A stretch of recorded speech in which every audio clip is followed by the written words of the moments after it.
देहात न्यूज में आप सभी को स्वागत है। मैं जनार्दन कुमार। हमारे साथ बैठे हुए हैं पटना हाई कोर्ट के संविधान विशेषज्ञ अरुण कुशवाहा, और हम जानना चाहेंगे जो अधिवक्ताओं के जो अभी जो चर्चा पूरा देश में गहमागहमी चला हुआ अधिवक्ताओं के बीच कि जो सरकार बिल लाने जा रही है, सर उस पर आपका क्या विचार है और क्या मत है? देखिए, ये एडवोकेट एक्ट 1961 का बना हुआ है और उसमें ये प्रावधान था कि वकीलों का एक ऑटोनोमस संस्था होगा जिसका नाम होगा बार काउंसिल ऑफ इंडिया, और राज्यों का भी होगा जिसका नाम होगा स्टेट बार काउंसिल, सभी राज्य में होंगे। और ये बिल्कुल स्वायत्त संस्था थी। मैं इसमें जो है कहीं से भी ये सरकार का इंटरफेरेंस नहीं था, बाहरी लोगों का, जजेज का, सरकार का कोई इंटरफेरेंस नहीं था। लेकिन ये जो विधेयक लाया गया है, एडवोकेट अमेंडमेंट एक्ट है 2025 में जो अभी प्रस्तावित है, उसका कॉपी है हमारे पास, यही कॉपी है। और ये कॉपी जो है 100 पन्ने का लगभग है। अब ये इतना उलझा करके ये लाया है और इसमें कुछ ऐसे प्रावधान किए गए हैं जो संविधान का ही उल्लंघन है, फंडामेंटल राइट का उल्लंघन है। अब जैसे इसमें एक क्लाउज ला दिया गया है कि देश का कोई भी वकील कभी भी धरना नहीं करेगा, प्रदर्शन नहीं करेगा, स्ट्राइक नहीं करेगा, कोर्ट का बहिष्कार नहीं करेगा। तो ये तुमने संविधान के आर्टिकल 19 का उल्लंघन ये हो जा रहा है। तो तुम्हारा जो सलाहकार है, जो सलाह दे रहा है कि इस तरह का अमेंडमेंट ला दीजिए, जब एक साधारण नागरिक का ये अधिकार नहीं रोका जा सकता है, तो आप वकीलों का कैसे रोक लोगे? इतना आसानी से बुझ रहे हैं नरेंद्र मोदी कि हम जो चाहेंगे वो कंट्रोल कर लेंगे, ये संभव नहीं है। वकील तो सर प्राइवेट है और वो कैसे मैंने धरना प्रदर्शन नहीं कर सकते हैं? क्या इसका पीछे मंशा है सरकार की? मंशा यही है कि हम पूरा तानाशाह हो जाएं, यहाँ की जितनी भी पावरफुल संस्थाएं हैं वो सब को हम अपना कब्जा में रखें। और नरेंद्र मोदी का मंशा यही है कि भारत के संविधान को दरकिनार करके और हम यहाँ पर तानाशाही सरकार हम यहाँ लागू कर दें। और इसी के ये एक सीढ़ी है ये कि सबसे पहले हमला करो वकीलों के संगठन पर, क्योंकि वकील ने ही पूरा देश का सारा बड़ा बड़ा काम किया है। देश जब 200 वर्षों के गुलामी के जंजीर में जकड़ा हुआ था, तो एक महात्मा गांधी वकील थे जिन्होंने आधी धोती पहनकर और आधी धोती ओढ़कर अलख जगाया और भारत को आजाद करा दिया। जब देश आजाद हो गया तो संविधान लिखने का समय आया, तो भारत का एक वकील डॉक्टर भीमराव अंबेडकर को जिम्मा दिया गया और उन्होंने भारत का संविधान लिखा। इतना खूबसूरत संविधान लिखा कि दुनिया जो है आज भी गर्व करती है कि भारत का संविधान ऐसा है जो आज भी 100% गरीबों और दलितों, पिछड़ों, अकलियतों के हित में बना हुआ है, जो दुनिया में माना जाता है कि गरीबों के हित की बात करनी चाहिए। और जब देश आजाद हो गया, संविधान लिखा गया, तो 532 रियासतों में भारत बटा हुआ था, अलग अलग खंड में छोटा छोटा रियासत लेकर के सब बसा हुआ था। तो उन 532 रियासतों को जो एक किए वो सरदार वल्लभ भाई पटेल थे, वकील ही थे, वो बहुत बड़े वकील थे। और जब देश आजाद हुआ तो पहला राष्ट्रपति जो बना बिहार का ही, वो डॉक्टर राजेंद्र प्रसाद वकील ही थे। पहला प्रधानमंत्री जो बने जवाहरलाल नेहरू वकील ही थे। तो नरेंद्र मोदी का नजर है कि वकील ऐसा समाज है जो जब अंग्रेजों को भगा सकता है तो हमको भगा तो देगा। हमको भी तुरंत भगा देगा। ये लोग जब मन में ठान लेगा तो हमको भी 1 मिनट नहीं लगेगा भारत से भगाने का। आपने देखा होगा अभी पाकिस्तान का जो राष्ट्रपति मुशर्रफ था, तो वकील और जज ने जब बगावत कर दिया वहां, तो उसका वर्दी उतरवा लिया था मुशर्रफ का। तो उसी प्रकार से नरेंद्र मोदी के लिए ये पता है उनको कि वकील समाज ही है जो हमको उखाड़ के फेंक देगा और हो सकता है कि जेल में भी डाल देगा। ठीक उसी प्रकार से जिस प्रकार से पाकिस्तान के तानाशाह को जेल में डाला गया था। तो आज हम लोगों को फिर से एक बार अपने पूर्वजों को याद करके और इस आंदोलन को हमने पूरे बिहार और पूरे भारत में तेज कर दिया है और चल रहा है। इसी क्रम में मंगलवार को 25 तारीख को पटना हाई कोर्ट का भी बहिष्कार होगा, वहां भी बंद रहेगा।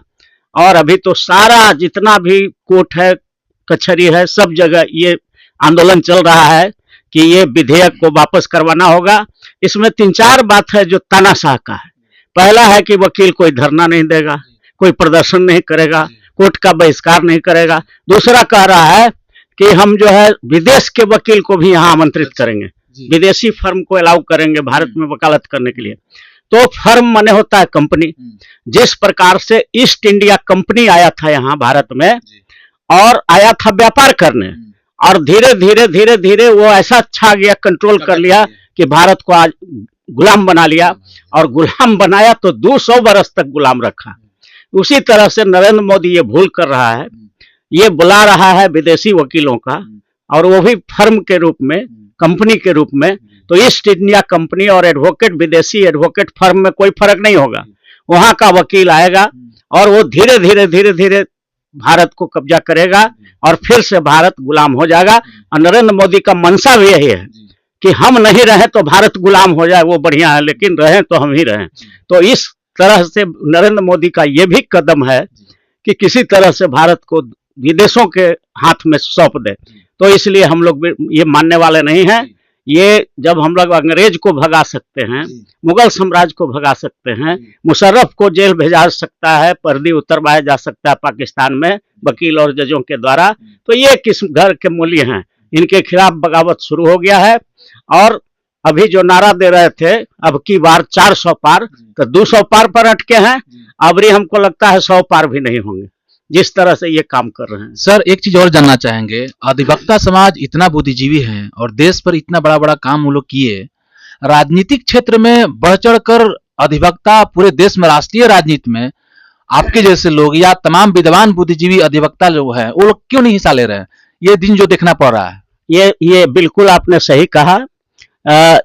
आज के दिन में वकीलों को आगे आना चाहिए था। जब तक वकीलों के हाथ में राजनीति रहा तब तक भारत सोने की चिड़िया रहा, और जब से ये उसके हाथ से निकला है तब मवालियों के तरफ, फिर आप देख रहे होंगे कि जितने भी बदमाश हैं, गुंडे हैं, क्रिमिनल्स हैं, वेटनर क्रिमिनल्स हैं, पैसे वाले हैं, अडानी हैं, अंबानी हैं, मेहुल चोकसी है, नीरव मोदी है, ये सब लोग जो है राजनीति में इंटरफेयर कर गया है।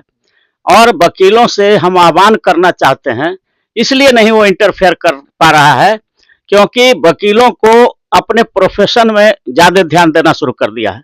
लेकिन देश के लिए अगर 2-4 वकील अब निकल रहे हैं, सुप्रीम कोर्ट में भी आपने देखा होगा कि महमूद पराचा साहब हैं, उसके बाद और भी 2-4 एडवोकेट आए हैं जो कमान संभाले हुए हैं, तो 400 पार वाले को 200 पार पर अटकाए हैं। तो इस तरह से हम भारत के वकील अब तैयार हो रहे हैं। बिहार से तो आप देख ही रहे हैं, मैं 25-30 वर्ष से आंदोलन चला रहे हैं। तो हमारी पहली लड़ाई तो यही थी कि न्यायपालिका में जो लोकतंत्र नहीं था, वहाँ कॉलेजियम के द्वारा जो बहाली हो रही थी उसके खिलाफ लड़ाई में थोड़ा हमारा समय लग गया। लेकिन अब लगता है कि देश की लड़ाई को भी अपने हाथ में लेना पड़ेगा, और हम लोग इस देश में जैसे जयप्रकाश नारायण ने संपूर्ण क्रांति चलाई थी, 74 का आंदोलन किया था, उसी तरह से हम लोगों को संपूर्ण आरक्षण क्रांति चलाना पड़ेगा, जिसमें हम सत्ता का 4 जो पावर हाउस है, न्यायपालिका, कार्यपालिका, विधायिका और नेशनल मीडिया, इन चारों में SC, ST, most backward, OBC और माइनॉरिटी को 90% हिस्सा दिलाने का काम हम लोग करेंगे।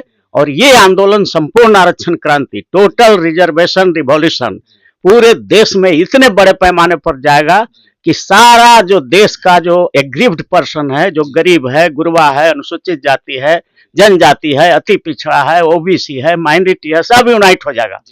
क्योंकि इसमें हमारा मांग होगा कि हर परिवार के कम से कम एक सदस्य को सरकारी नौकरी की गारंटी दो, क्योंकि जिस परिवार में नौकरी है वही खरीद खरीद के सब जॉब ले रहा है। अब बहुत सा ऐसा परिवार है जिसको आजादी के बाद कभी मिला ही नहीं मौका। तो हम लोग गारंटेड सर्विस स्कीम हम लाएंगे, एक्ट बनाएंगे, ताकि हर परिवार में सरकार का 20-25 हजार रुपया महीना जाए और BPL सूची कम से कम समाप्त हो जाए। बिलो पॉवर्टी लाइन का जो गरीबी रेखा से नीचे लोग हैं, अगर हर घर में, हर परिवार में, परिवार का डिफिनेशन है, हर परिवार में अगर एक सदस्य को सरकारी नौकरी का गारंटी का कानून बन जाता तो आज कोई BPL परिवार नहीं होता। BPL पर जो करोड़ों करोड़ खर्च हो रहा है वो बचता, और उसी से हम काम लेते उससे, और काम दे के पैसा देते। अभी मुफ्त का जो खिला रहे हैं, तो ये जो है मुफ्तखोरी से क्या होता है कि देश कमजोर होता है। इसलिए हम लोग कमान ले रहे हैं और पूरे देश में संपूर्ण आरक्षण क्रांति होगा। और इन लोग से संभल नहीं रहा है, आरक्षण विरोधियों से देश नहीं संभल रहा है। फिर आरक्षण समर्थक समाज के लोग आएंगे और हम लोग वकील समाज उसमें आगे रहेगा और देश को फिर से हम लोग सोने की चिड़िया बनाएंगे। सर, अधिवक्ता संशोधन बिल जो है, यदि सरकार इस पर नहीं आग्रही होती है, नहीं मानती है, अपनी जो बातें हैं अपना आगे बढ़ाती है, तो सर इस पर वकील अधिवक्ता समाज पूरे देश में क्या करेंगे, आगे क्या कदम उठाएंगे? देखिए, सबसे पहले तो हम उन गद्दारों को चिन्हित करेंगे जो इस असंवैधानिक बिल में मदद करेंगे। और उसमें सबसे बड़ा जो नाम आ रहा है, अगर इस बिल को पारित कराने में हमारे बिहार के मुख्यमंत्री नीतीश कुमार, तमिलनाडु के मुख्यमंत्री चंद्रबाबू नायडू और बिहार का ही ये चिराग पासवान, ये तीनों आदमी मिल जाए तो आज सरकार केंद्र का गिर जाएगा। तो ये तीनों पालकी ढो रहा है। अगर इस तरह से असंवैधानिक बिल को पारित कराने में ये तीनों आदमी, बिहार का 2 आदमी चिराग और ये नीतीश कुमार और चंद्रबाबू नायडू, इन तीनों ने अगर साथ दिया, ये तीनों बहुजन समाज का आदमी है, हमारे समाज का है, SC ST OBC माइनॉरिटी का है और साथ दे रहा है आरक्षण विरोधियों का। तो अगर इन लोगों ने इस पालकी ढोने का काम किया तो हम लोग एक अभियान चलाएंगे इन लोग के खिलाफ। एक कहावत है कि समर शेष है नहीं पाप का भागी केवल व्याध, समर शेष है नहीं पाप का भागी केवल व्याध, जो तटस्थ है समय लिखेगा उसका भी अपराध। और इन लोगों का इतिहास भी ब्लैक लिस्टेड होगा कि जिस समय पूरे देश के दलित, पिछड़े, अकलियत लोग एक हो गए थे और आरक्षण विरोधी ताकतों के खिलाफ खड़ा था, उस समय ये 3 नेता जो आरक्षण के विरोधियों के साथ मिलकर के उसका पालकी ढो रहा था, तो काले इतिहास के काले अक्षरों में इन लोग का नाम लिखा जाएगा, नीतीश कुमार का, चंद्रबाबू नायडू का और ये चिराग पासवान का। तो हम लोग आंदोलन में इन लोग के खिलाफ भी बगावत करेंगे क्योंकि अब दुश्मन सामने नहीं है, अपने ही समाज का जो उधर चला गया है, गुमराह हो गया है या लोभ में गया हुआ है, तो अब उसके खिलाफ भी लड़ाई लड़नी पड़ेगी। सर 25 तारीख को हाई कोर्ट में अधिवक्ताओं ने जो बहिष्कार इसका कर रहे हैं, तो सर उसमें क्या क्या कार्यक्रम 25 तारीख को होने को है? बिल्कुल पूरा हम लोग अब्सटेन करेंगे। ये विधेयक को वापस जब तक नहीं होता है हम लोग ये कोशिश, ये विधेयक को जलाया भी जाएगा क्या? हाँ एकदम बिल्कुल, इसका प्रति जलाया जाएगा। ये काला कानून है, तो इस काले कानून के खिलाफ पूरे देश के वकील खड़े हैं और वकील जब समझा देंगे जनता को तो जनता भी खड़ी हो जाएगी। और ये जो केंद्र की सरकार है, जो पूंजीपतियों की सरकार है, उसके खिलाफ पूरा देश खड़ा हो जाएगा और इनका जाना तय हो जाएगा। बहुत बहुत धन्यवाद सर, आपने बेबाकी से प्रश्नों का जवाब दिया। जनार्दन कुमार, देहात न्यूज, पटना।